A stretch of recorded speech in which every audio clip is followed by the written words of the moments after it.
shoot your questions. Um, it's a night time still, or early morning in Europe, and night time in America.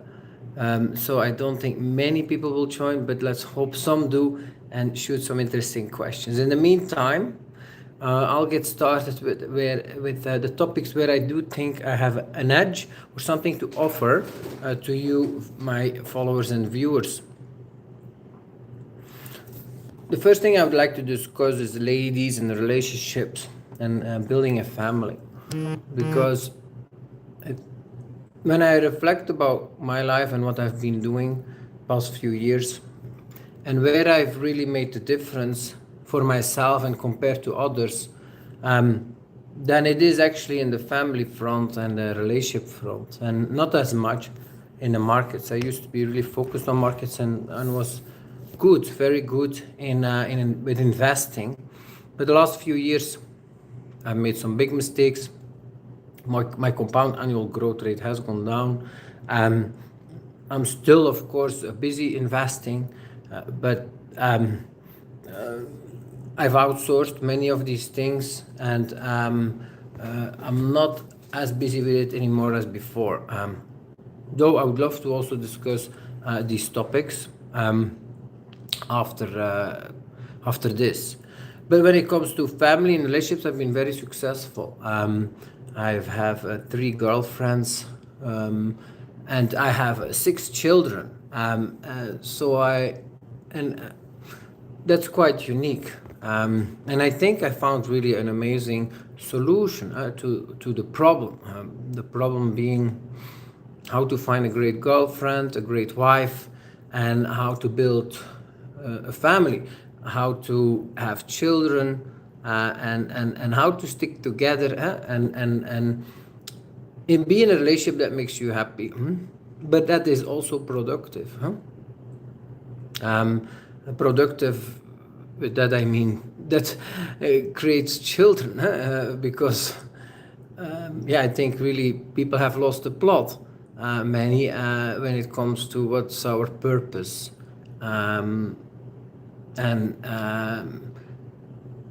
I mean, if our purpose is not making children, then we will stop existing.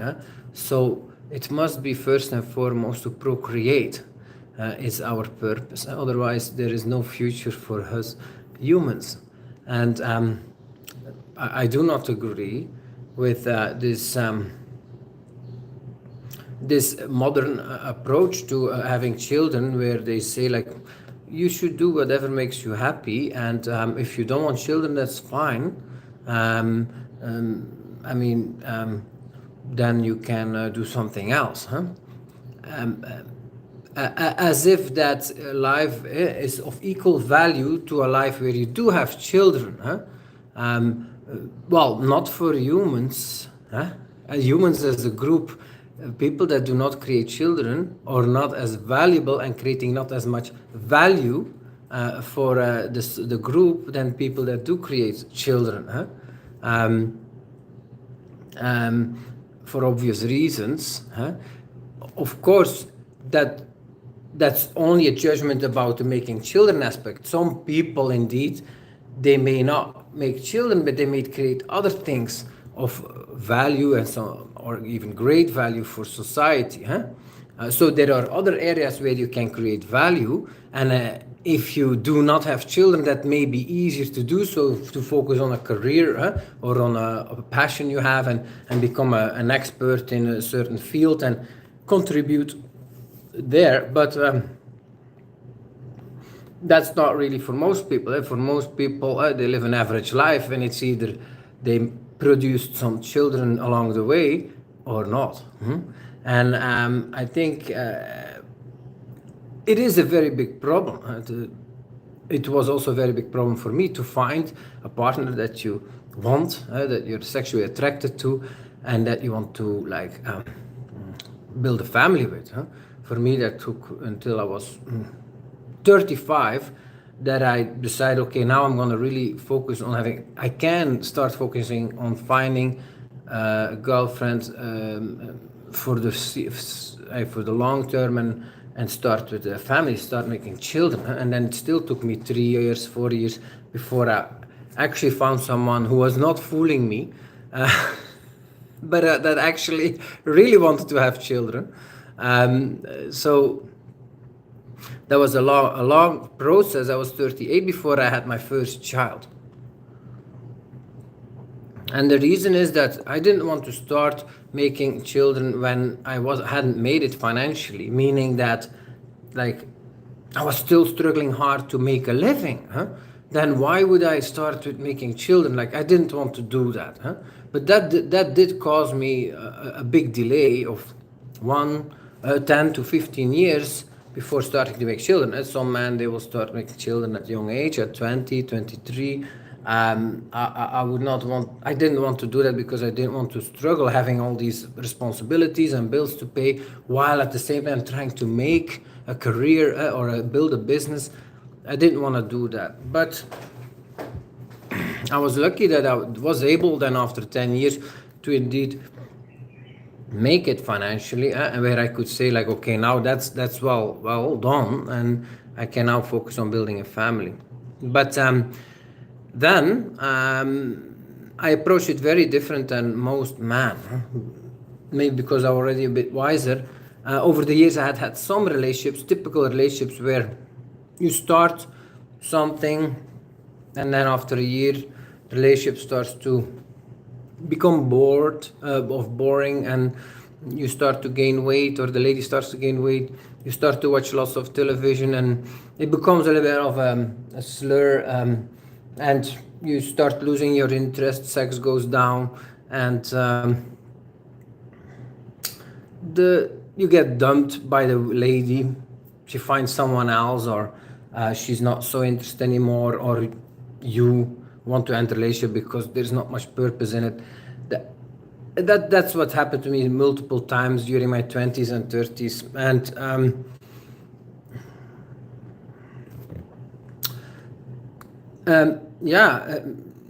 I noticed that very consciously to happen again when at 35 I started again a relationship, but now I really had a goal of starting a family. And there I really noticed consciously like what's happening here. Like I had started for the first time I had learned to date multiple women to find the one, and I really liked that process of dating multiple women. But then I had learned that okay, once you find the one, you should then get rid of the other ones. Usually the lady will ask for that because she really is serious about you, and then you get rid of the other ones. And so I did. But that relationship again started to fiddle after a year and did not give me children,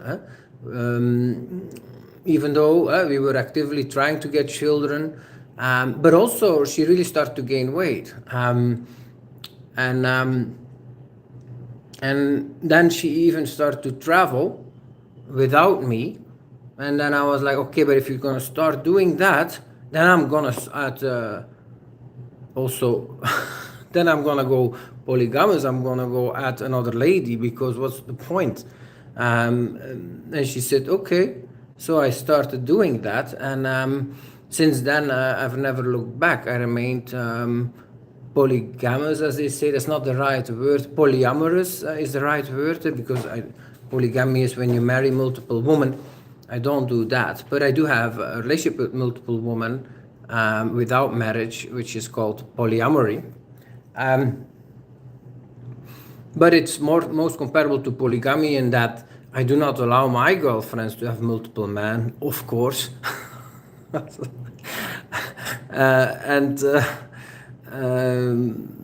So in that sense, but that's actually also mostly the case when you look at polyamorous relationships. It's actually usually one guy with two women, and those two women only have this one guy. So it's actually the most common polyamorous relation. But there's so many big advantages to that, but the problem is it's very controversial. I was not raised like that you can have multiple women at the same time, multiple relationships at the same time, and that can be successful. I only knew that from Muslim countries where that's common, but not in Christian countries. I didn't know about that, and but actually, I have to say that that's been a big, really, just wonderful for me. Of course, people don't understand. They say, "Oh, you must be very stressful," huh? And that's, of course, also there is truth to that, in that every woman will bring difficulties. Sooner or later, you have to deal with that, huh? But of course, this goes both ways, huh? I can also be a difficult character, huh? And they also have to deal with that, huh? But relationships are either successful where you stay together and you overcome the problems, and you feel like you're building something, or relationships that you're not able to stick together because the differences are too big, and you end up separating, huh? And that's okay too, huh? As long as you find the one, or the dozen, or the few that do make you happy, that's okay. But the dynamics of a polyamorous relationship, one man with multiple women, is quite interesting, I would have to say, and I think is quite helpful in keeping the relationship interesting. Hi guys, some guys have joined. It's great to see, and also your questions. Let me take a look. Hi, Mr. Fool. He says BCH for the win. Bitcoin Cash. I still have some, 10% or so of my portfolio. It's not a big position anymore, but I hope that they do well. But I am quite skeptical. There's a conference in Argentina soon, actually already in a couple of weeks. I hope that goes well. But I think, Bitcoin Cash still has big problem with adoption. But then, nothing is perfect in the world of cryptocurrency. And I think it does make sense to have a basket of different cryptocurrencies that you invest in. And it's really the future that will tell us which one succeeds, huh? But I think Ethereum is also still a good investment. Privacy coins also, such as Zano, I've invested a little bit in. And what else? Everything except Bitcoin BTC. I stick to that opinion. I really don't think that's wise to invest in that.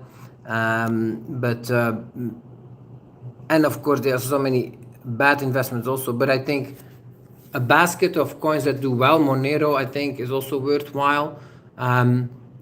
If they have use cases that's sufficient. If you see that a cryptocurrency is successful somewhere as a currency, not as an investment object, of course, like Bitcoin BTC is just an investment object. No, that's not a use case.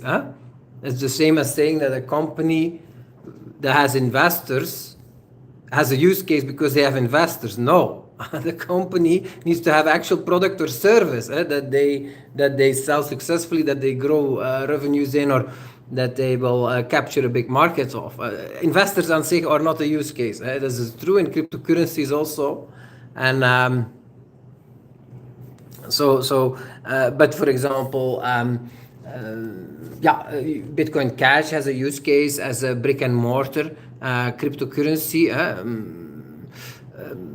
and is also, but I would have to say it's not a strong use case, because brick and mortar is not a good use case for cryptocurrencies. People don't really use it much. And you have competitors also. You can also use Ethereum as a brick and mortar use case. Usually when they accept Bitcoin Cash, they also accept Ethereum. So I would say that's the big problem of Bitcoin Cash. They need to find a better use case, I strengthen their use case a lot. Monero has dark market use case. That's a strong use case because you really need it for that. And other than that, Ethereum has, of course, use cases also for DeFi, decentralized finance. You want to do loans with collateralized loans, you need Ethereum, Ether. So some coins have use cases, but very few. For example, XRP is an old coin, Ripple. What use case does it have? Um, Bitcoin BTC, be my guest, valued $1 trillion. What use case does it have? Does it still have? Because it had all the use cases, but lost it all, or it didn't innovate and it went to others. But there are many coins, but who has a successful use case? I think as long as they have a successful use case or are focused on building one, then that will be a good. I focused on building one is not sufficient because there are so many storytellers. You need to see some actual evidence of that. And then another sector that I'm interested in cryptocurrency is privacy coins, and there I do not think you need a use case still or yet, because the features, the properties of the currency are so attractive and so important. So there I'm willing to invest in something that does not have a use case, a successful use case yet, such as Zano, for example, is a privacy coin, but yeah, it has a future. The problem with Monero is its image and its reputation has really, they've done some ugly things in the past, and they more and more being kicked out of exchanges. Ugly things, I mean, how they behaved. They've been really bullies, acting as bullies in the cryptocurrency community, and of course that's not a good reputation to have.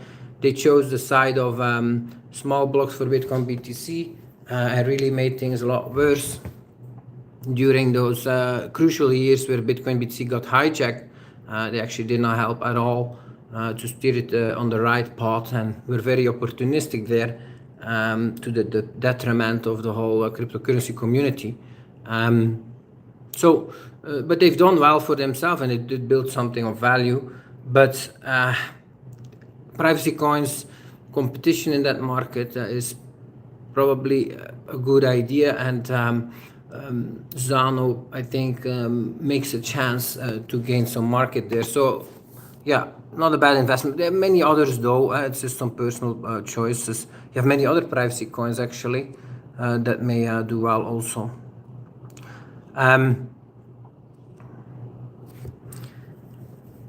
Shrida Reddy, hi, how are you? You look healthy and sharp. Thank you so much, Sridhar. Mr. Fool says, don't be a simp. That's very true when it comes to the ladies.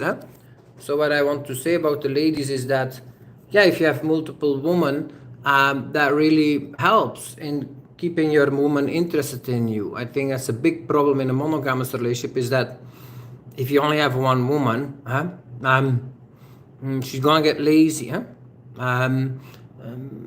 But if there are multiple women in the game, then well, she's on her tips because she wants to keep you, and you also have the attitude, and you can also have it in a monogamous relationship, but that attitude is very important, that you will make it, you will have a successful life, and you will have a good relationship.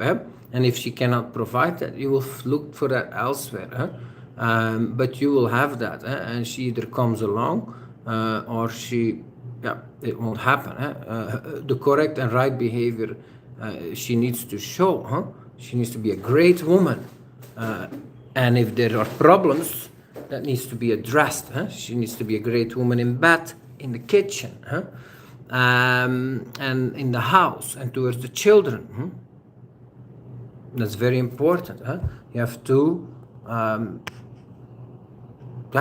insist on having that. And you have to, of course, improve yourself also where you're lacking, and listen to what your lady has to say. But yeah, that's very important to keep the relationship good. But I think economics also plays a very big role. I think that you can just, for me, it would be very hard to achieve what I have in Europe or America with the white ladies, or even Eastern European ladies, white ladies, and also in Asia. Probably would be quite difficult to have a polyamorous relationship, because most cultures don't accept that. Most women don't tolerate that. And so it won't happen. Only in secret they will allow you to have maybe a side chick or a concubine if it's kept fully secret.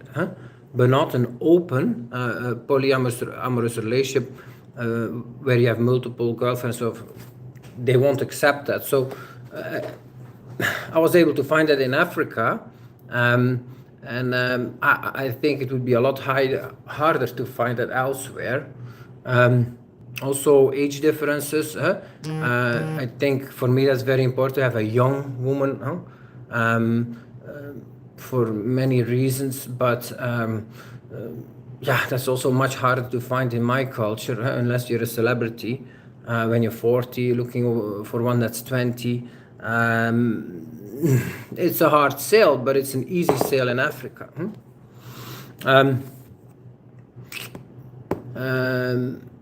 And economics play a very important role also. Like, are you the sole provider? Because if you are, that will help a lot in giving you the ability to set terms and set standards in a relationship. But if the lady makes her own living, it's very easy for her to say, you go fuck yourself, I'm gone. You can do your laundry yourself. Cook your own dish. Yeah, she makes her own living. Yeah. But if you're the sole provider, then that's a reasonable thing to ask. You pay all the bills. She needs to do her part of the job. So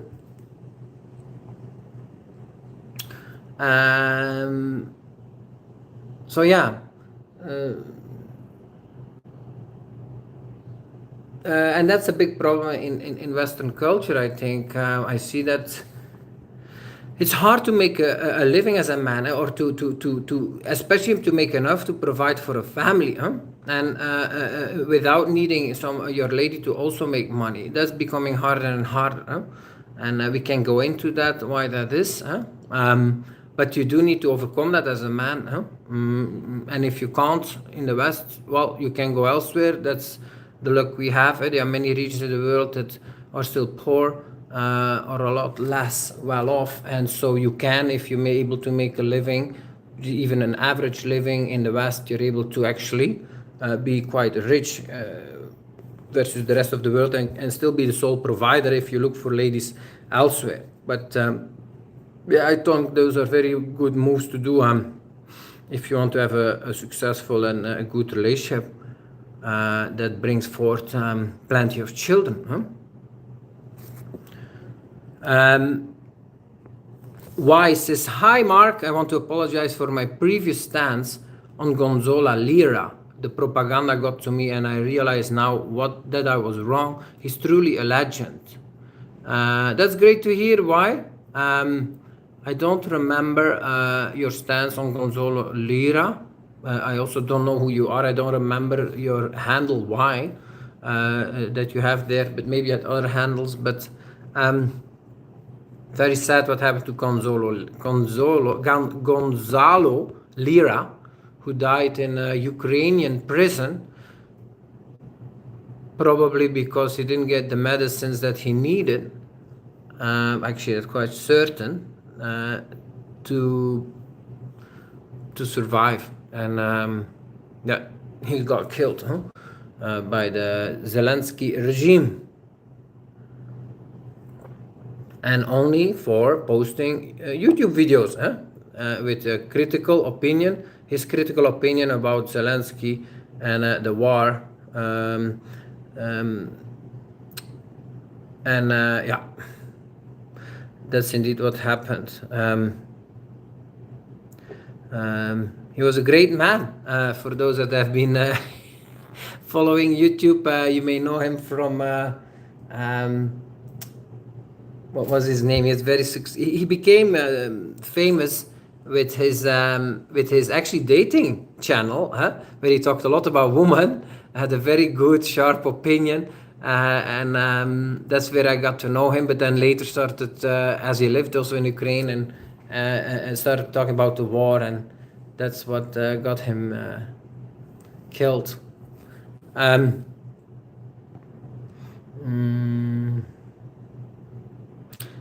Y is asking, are you woman do your women compete between each other? This looks like a dangerous part. No, they do not compete. Well, there is some. Yes, they do compare themselves, I would say, to one another, and a little bit the same as when you have children. They will look towards each other to see how their parents treat them. And if you treat one better than the other, that would certainly be noticed and will give you big trouble. But yeah, if you create a healthy environment, that this goes for your children too.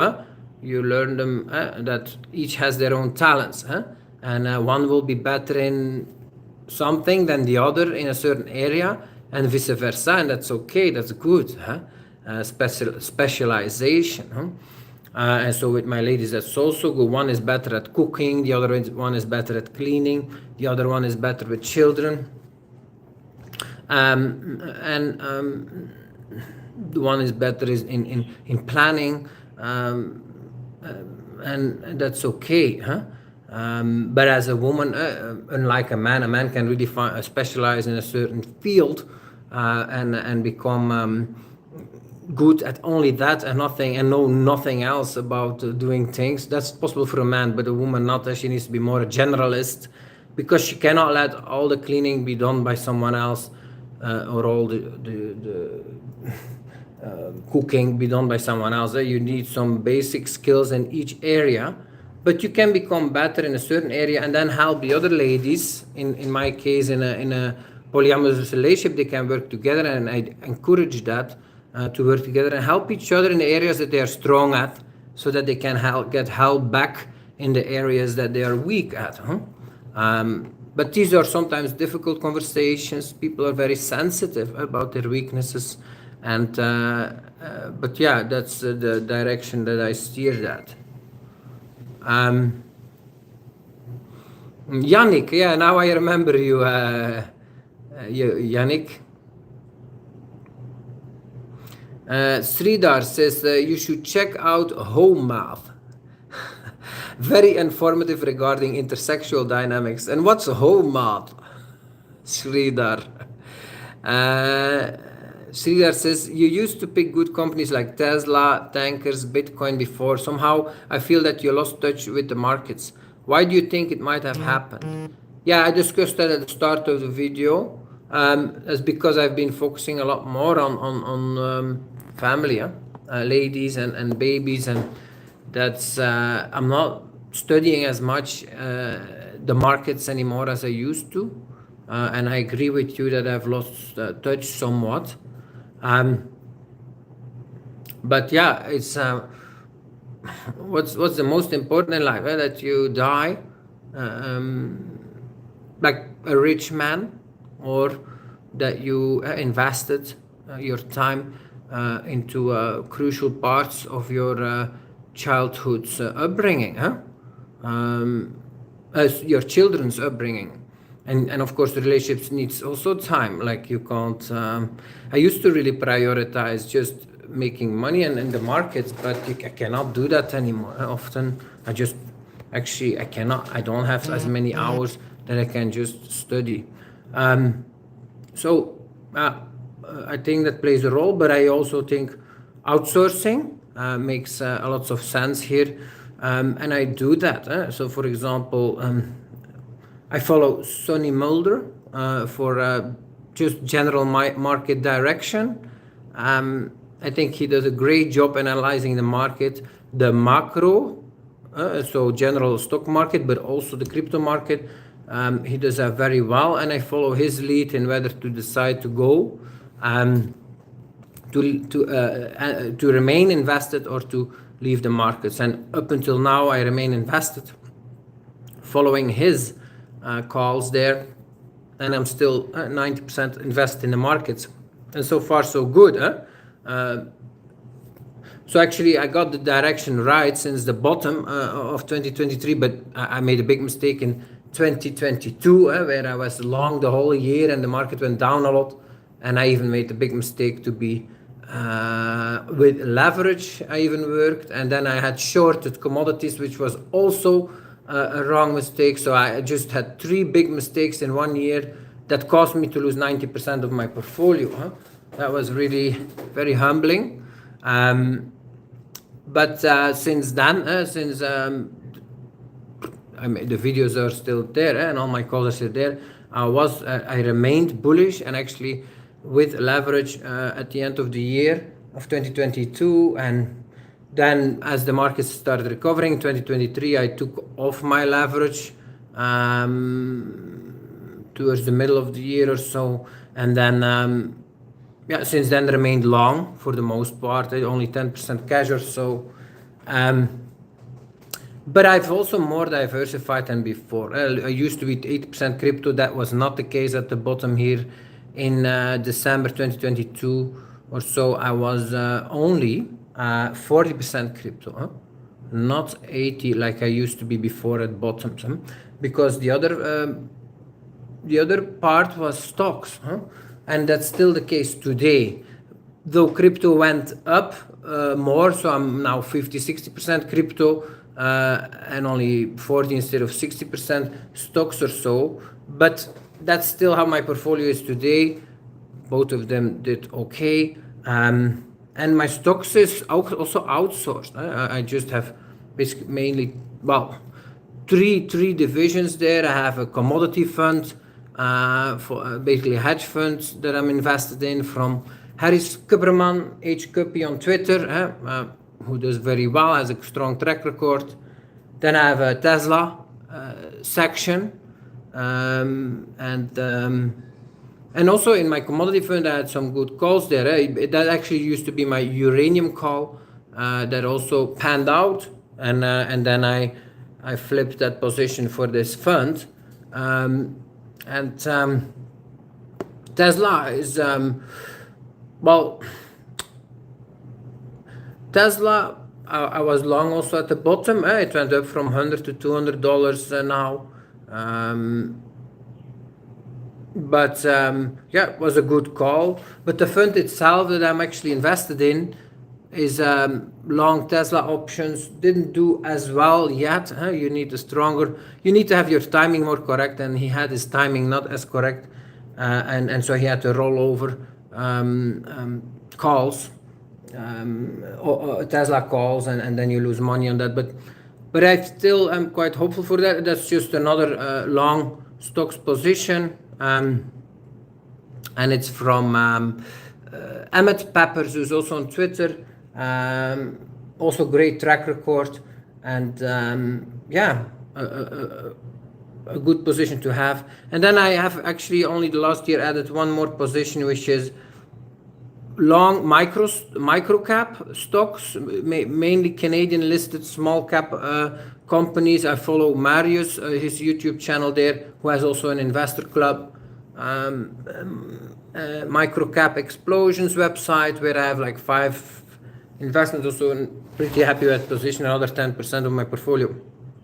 Some winners, some losses, but you see, like, I've really outsourced my investment problems, whereas before I was doing everything myself, and I think that will still yield results. I hope so. And of course, the performance of my portfolio is still very important and does keep me up at night sometimes. So yes, I would say that I'm over my peak performance, but I hope to have many more years to go, and to not suck too much, so that I can actually preserve my 20% compound annual growth rate, which I still have. Fingers crossed I can keep it also, despite the 90% loss. I still have a 20% compound annual growth rate since 2008, which is now 16 years. A track record of an average of 20% is certainly respectable, very respectable. And so I would say don't throw me out just yet.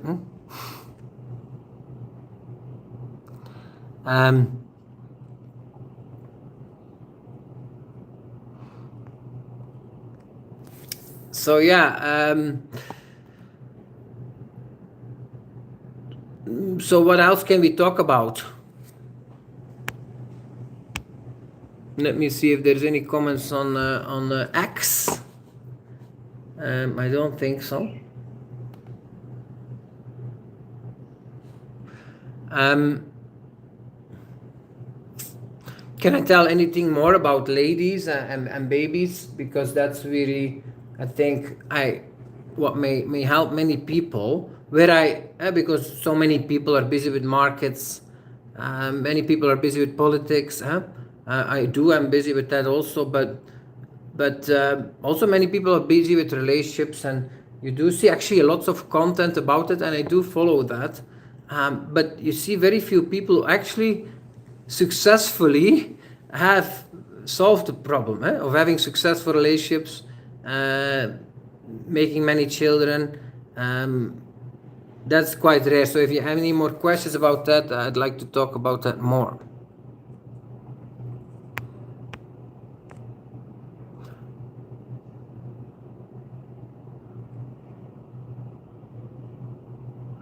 Sridhar says, not to be too critical of you, Mark, but you used to have really good contrarian views, which turned out to be true. I see them not that out nowadays. Thank you for saying that, Sridhar, and acknowledging that. That's true.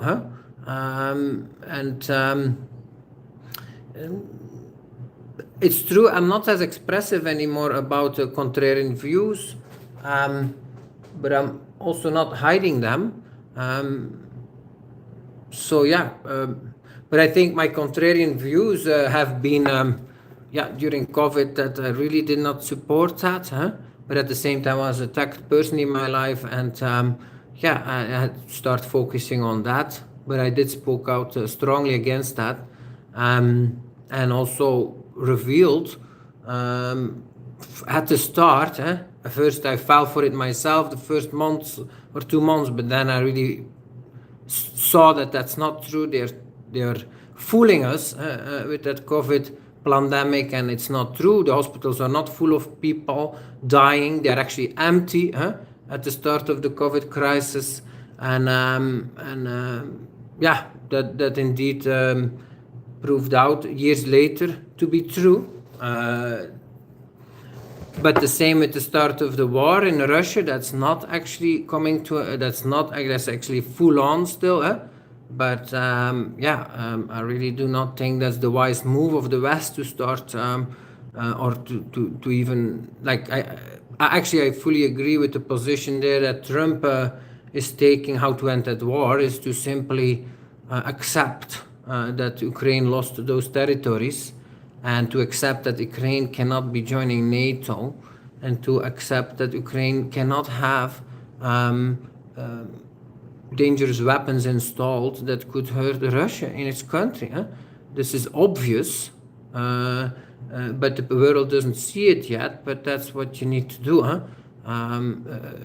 The invasion of Russia into Ukraine was a result of the many years of betrayal of the West, Western politicians, American presidents versus Russia.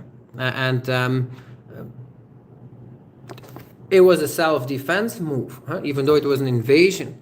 Russia needed to do that to defend itself. If it would not, then Ukraine would have fallen, would have become another NATO member and another enemy to Russia right on its border. Even now, Russian territory, because Russian-speaking people now falling under NATO control, that was unacceptable, and also the whole country was stolen from a pro-Russian government that was toppled in 2014 with yet another CIA coup. I think that they went too far, the West, and now they're paying the price. And I really hope that this comes to an end soon. I think what the West is doing is very foolish. Sending military support to Ukraine is the same as they think they're not participating Like they're like, yeah, we're only sending equipment and not troops, and so yeah, we're in support of Ukraine, but they are not really waging war. But that's not true, huh? They are waging war, huh? And they even kicked out Russian citizens from their banks, huh? Cut Russia off from international transfers, kept Russian citizens out of the country. That's what Western countries did, Western Europe, America, Canada, Australia, just waging war. And that can come back, and it will hurt a lot, if it would come back. Like Russia, you leave them no choice than to strike back if you strike them and keep striking them. So that's where we are, and that's my controversial opinion on this topic.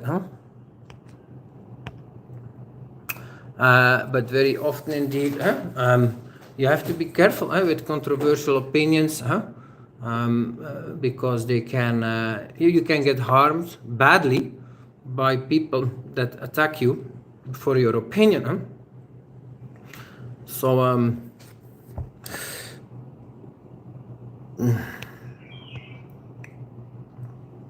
when it comes to the markets, my opinion is I follow Sonny mainly there, Sonny Mulder. I do believe that actually the market is really showing lots of weakness underneath, and we're really heading for a big fall in the stock market and a serious correction, a serious recession, crisis, as many indicators are weakening.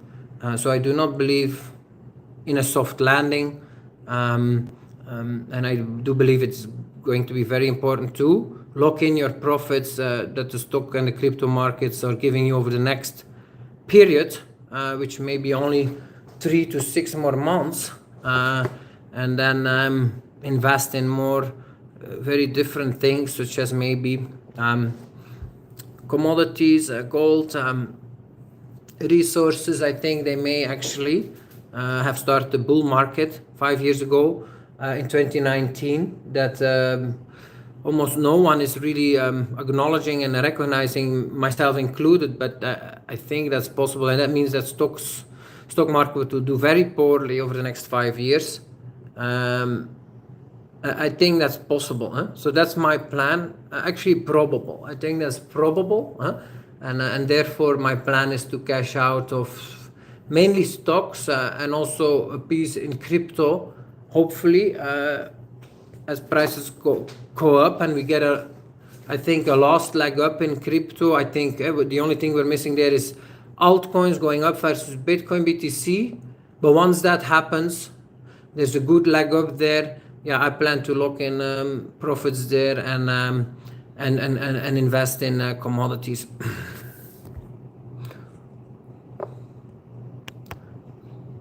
The reason why I'm getting quite convinced that we start the bull market in commodities is gold. Gold continues to be strong in price, but also, as I shared multiple times, the gold mining does not go up. Gold mining is flat since 2019. That's now 5 years, and that's not normal. Price has doubled since.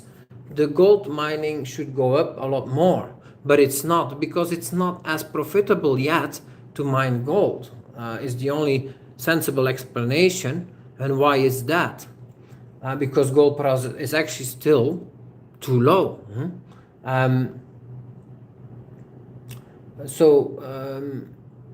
Yeah, in the past, this has always been, gold has been the leader of the commodities, and if gold is in a bull market, usually the rest of the commodities are also in a bull market. A similar story applies there of a decade or more of underinvestments in the sector. That did happen also in gold. From 2011 was the peak. That was high gold prices, but then it started going down, kept going down till 2019. Yeah, that's not very long, and that's why I thought that no, we didn't start the commodity bull market. This is just a rebound. But I'm starting to change my mind on that, and I think that no, it's not a rebound. We are actually probably start a secular bull market in commodities quite fast, But yeah, the numbers don't lie. It is a fact. If we would just be in a rebound, then actually what you would see is that the gold mining production continues to go up. There would not have been a drop in 2019 if gold prices are indeed relatively high still. Then gold mining would continue to have gone up in 2019 and onwards. But that's not the case. It's gone sideways since, and that's, I think, strong indicator that we're not in a bear market for gold, because then you would see continued increasing supply. KP, hi, KP. Hi, how are you? Do you have any thoughts on crypto at the moment? Do you think there will be another bull market next year? Yeah, I just addressed that. I think yes. Crypto is unlikely to be at the end of its bull market, and it's much more likely to continue to go up. But you have to be careful, because the macro really is going to decide this, not crypto itself. And the macro is really starting to become very risky. It was an easy call in 2022 at the end of the year. The sentiment was very negative. Markets had corrected strong that the market would go up, but now that's not an easy call anymore, and a serious correction is becoming more and more likely, I believe. So, but not there yet, I think, for several reasons. But I would recommend to follow Sonny Mulder, his work, what the exact reasons are when it comes to macro, because I cannot cite them myself. But the indicators there show that it's too early to exit the market, and it's likely to continue to go up for 3 to 6 months, something like that.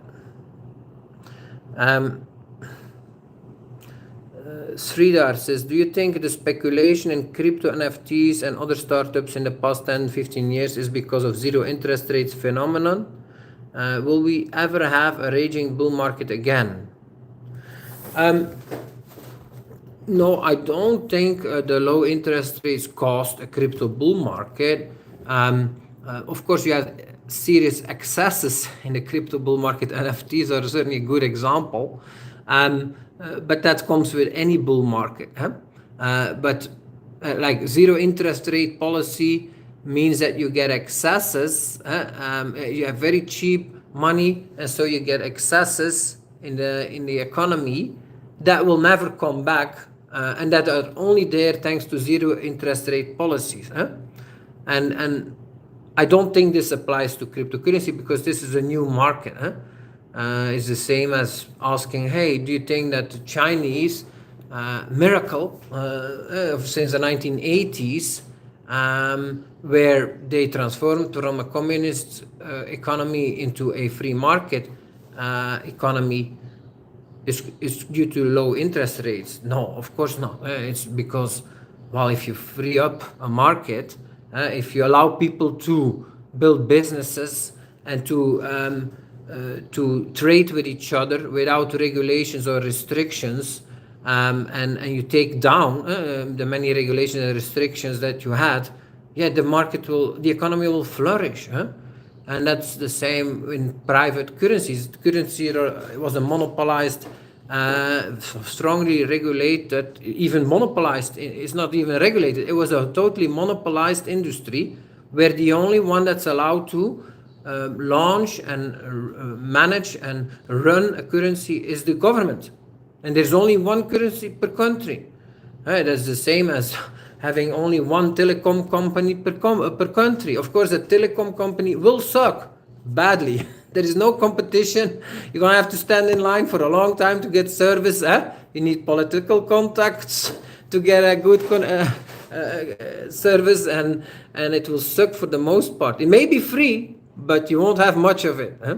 And that's the same with with these centralized monopolies of fiat currencies. So that was really terrible. If you free up that market, you allow people to launch their own currency and to manage their own currency, you're going to have many contenders, much competition.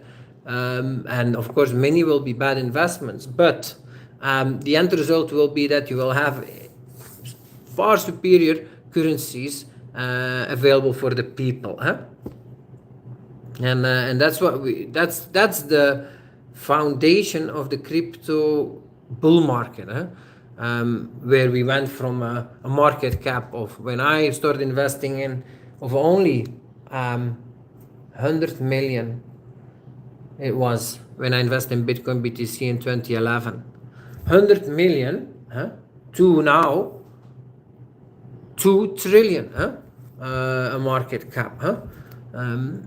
But you have to compare, like, okay, where are we going? Currencies or fiat currencies, the monopolized, centralized currencies of the governments, total value is, how much is that? I don't know by heart, but maybe it's 10 trillion. But you also have to count banking currencies, because actually what we are really using is not the fiat currency of the government, but what we are using is the credit we have on our bank account. That's what we use to pay people with. And so this credit is used as money. And that's a much bigger market cap. The market cap of all this debit and credit of commercial banks, I don't know, it's maybe 100 trillion. And that's really what we use as money. So, but in the future, very likely this will change into cryptocurrencies, private currencies, because, because this is not really a competitive currency. The banking money, well, it's backed by fiat, and fiat goes down in value. And of course, the banking system itself is also quite slow. So cryptocurrencies are a lot more competitive. Already since its inception, it does not go down in value on average, these currencies, but also the way these payments are a lot faster, and you can do a lot more with it. So yeah, it is inevitable. Unless there is a strong clamp down, of course, against private currencies. If there is a strong clamp down, a coordinated clamp down by crucial countries to get rid of these private currencies, then that's another story. Then this innovation may stall, and it may take many more decades before it really comes to fruition. But if that doesn't happen and you just let the market run its course, it will take over fiat and banking currencies. So that's inevitable. So it remains a very good, and we don't see this clamp down. Yes, some governments try this. China has strongly restricted what you can do with cryptocurrencies. Russia was also restricting here and there, but now they've totally opened it up due to the war. They have to. And so most Russians are actually using cryptocurrencies now. They have to. They cannot use the fiat banking system anymore. They are locked out. And what you see in neutral countries such as the United Arab Emirates, these are the true neutral countries in this world today. It's no longer Switzerland that has taken a side here and is on the side of the West against Russia. But a country like the UAE or Turkey, they are the neutral countries these days. And yeah, there too you see that cryptocurrencies do take a much stronger foothold, because, well, many people that are there are from countries also that where they have to use that.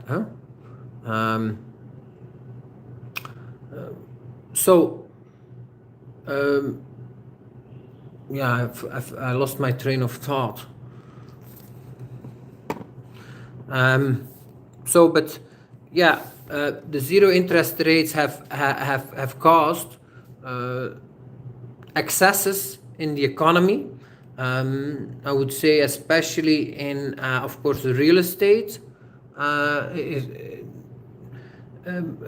uh, and what other excesses have we seen? I'm not sure, but I would not say crypto is part of that. But within crypto, you also have excesses, but that's not due to zero rate interest rate. That's due to massive capital gains to be made and massive investment interest that does not think. And of course, any booming industry will have lots of we'll see lots of excesses and malinvestments and lots of scammers. That's normal, huh? But that doesn't mean it's a bad industry to be in. Sridhar asks, how about silver? Silver and gold are related, but I wouldn't take too much risks on silver yet, because first we need to really, I just say, gold to perform strongly. And gold has not even breached its inflation adjusted all-time high, which is around real inflation adjusted. It was already around 2,000 or 1,800 in 2011 gold. So the same price of $1,800 per ounce of gold in 2011 today in 2024, that would be, if you count 5% inflation per year after 14 years or so, or 13 years, that should be around double the price. So around $3,500 or so. That's the inflation adjusted all-time high of gold. We're now at 2,500. So there's still $1,000 to go to breach the all-time high. And after that, first gold will steal the show. And only towards the end of the bull market, silver is likely to strongly outperform gold, but not now. So I don't think it's a good investment to make yet. It's better to wait. I've not studied also the mining dynamics in silver, but if you see that the mining is not going up,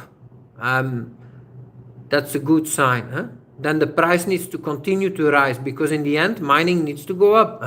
Because we always continue to consume more gold, silver, and other commodities. And if mining goes up, that demand will be met. But if mining does not go up, the demand will not be met. And so the price needs to continue to go up. That's the case for gold, but I don't know if that's the case for silver.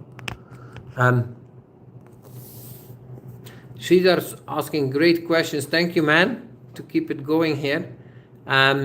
How long do you think the interest rates will go down in the next few years? I think the interest rate is likely to correct back, because we went, and I don't believe the interest rates are set by the Fed at all. They are set by the free market. And you look at the 1 or 2 year treasuries, what the free market is deciding there on interest rate, that continues to remain high, around 5%. But I do think it's likely that it will go down.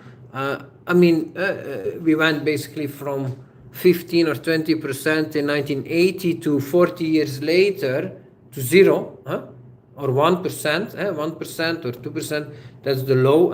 From 20 to 2, you go back to the year after, 2 years after, you go back to 5%. Okay, but that's too quick.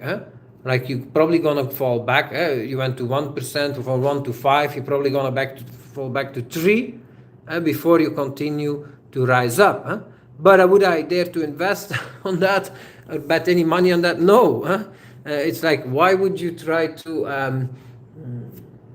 it is a bull market for interest rates. Like, if anything, in the long term they will go up, but in the short term they will likely go down. But to make money in the short term, I don't think you should try to make money on something where only the short term or only the long term look good. No, you should try to have both the long term and the short term in your favor, and then your probability of winning is a lot higher. But I would say for the stock market, it's not there. It's only the short term that looks still good for the stock market, but the long term not. So yeah, that is a problem and something I should be aware of, and actually a high risk that I'm taking right now.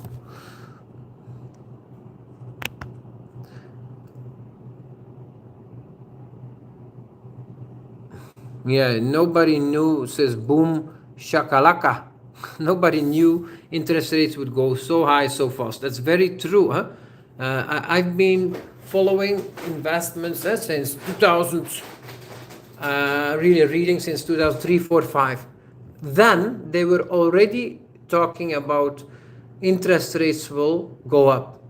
They were already historically low, at 5% or so, coming from 20% or so. So interest rates would go up. It took another 15 years, and already in Japan they had reached 0% interest rates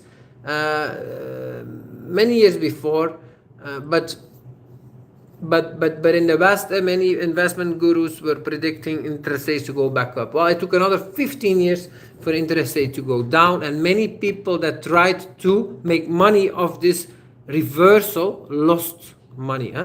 And so everybody was really destroyed as interest rates continued to go down to lows that were even never seen in history before. Never before in history did US interest rates go as low as during the COVID crisis. That's the first time in history. How low did they go? To 1%? I'm not sure. But they went to only 2-3%. The last time we had a low was in 1940.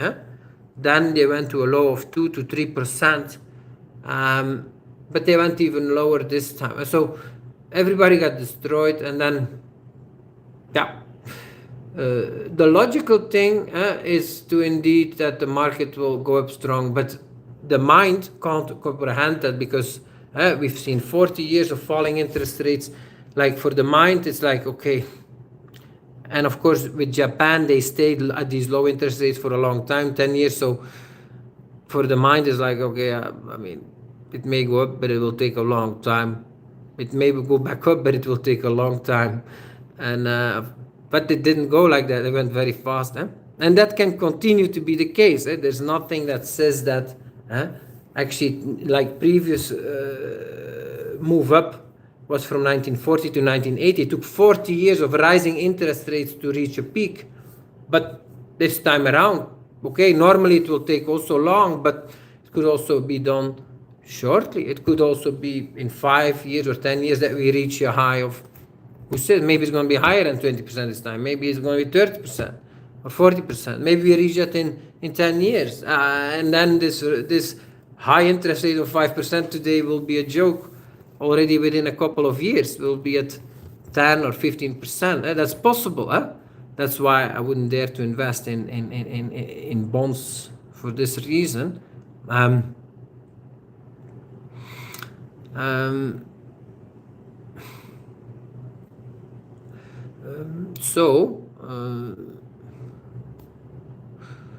So if interest rates go lower, how are you going to position your investment portfolio, asks Boom. Yeah, I already went through that. We rewatched the video, what my plans are for my investment portfolio. It's not based actually on interest rates going lower, but it's based on my belief that we will see strong, we have started commodity bull markets and we'll see strong stock market correction. And so I think it's important to lock in profits from the stock market and also the crypto market to invest in commodities. That's my view on that. That's my plan.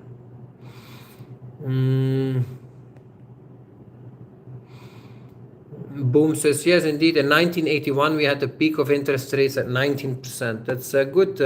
Thank you for confirming that. Boom.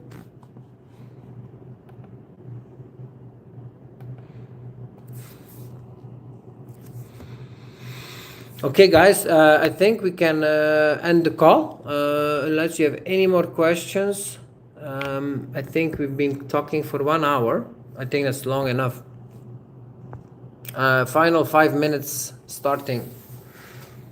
Thank you for joining. I really appreciate it. Always nice to have some people around to keep it going and to challenge me. Very appreciated, Sridhar, for your questions, and Boom, KP, and Yannick. Nice to see you back, man. I do remember you, of course, now that you told your name.